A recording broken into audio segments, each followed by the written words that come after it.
दर्शक बंधु नमस्कार मु प्रशांत मा न्यूज को आपन समस्त को स्वागत करछि। तबे चलंतु आजिर प्रमुख खबर उपरे नजर पकेबा। युव व्यवसायी केतन अग्रवाल को हत्या मामलार तदंत जेतिकी आगु को बढ़ुछि सेते नुआ नुआ तथ्य सामना को आसीबार लागिछि। सूचना अनुसार सिया गोयल केतन को ठारू 1 कोटी टंका नैथिले। सेही टंका से तांको प्रेमिक चेतन को देइथिले, जा द्वारा चेतन निज व्यवसाय रे विनियोग करी सफलता हासिल करिवो एवं जड़े सफल व्यवसायी भावे निजको प्रतिष्ठित करि परिबो। टंका नेबा बेले सिया केतन को ठारू विवाह लागी किछि जिनिस विशेष करी गहना किणाकिणी करिबा कही 1 कोटी टंका केतन को ठारू नैथिले। केतन मध्य सियाଙ୍କ कथारे विश्वास करी 1 कोटी टंका सिया को हस्तांतरित करिथिले बोली पुलिस कहिछि। पुलिस रो कहिबा अनुसार चेतन पारिवारिक स्थिति और आर्थिक अवस्था सेते भल नथिला। चेतन सिया को कहितिला जे तांकु व्यवसाय रे सफल हेबा लगी अति कम रे 3 वर्ष आवश्यक एवं से यह पूर्व विवाह करि परिबे नाही। पुलिस कहिबा अनुसार हत्या पूर्व चेतन संपृक्त स्थान को सियास अनेक थर जाइतिला एवं हत्यार योजना प्रस्तुत करथिला।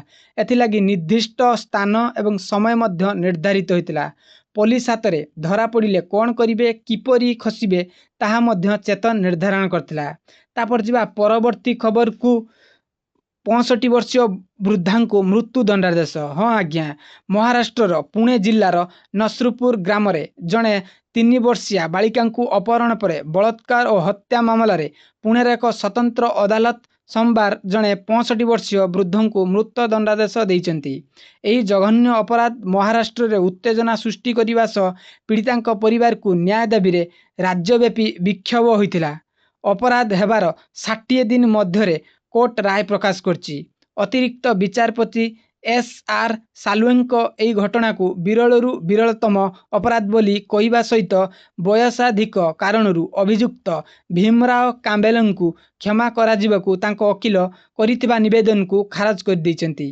अपराध अत्यंत नृशंस भावे कराजिबा सह पीड़िता को अमानवीय भावे निर्यातना दिया जाइतिला। पीड़िता जड़े निरीह एवं असहाय पिला थिले। विचारपति मृत्युदंड शुणाइबा बेले पीड़िता परिवार कोर्ट रे कांदी पकईथिले। गत मे 1 तारिख एही अपराध घटिथिबा बेले जून 25 रे अदालत अभियुक्त को दोषी साब्यस्त करथिला।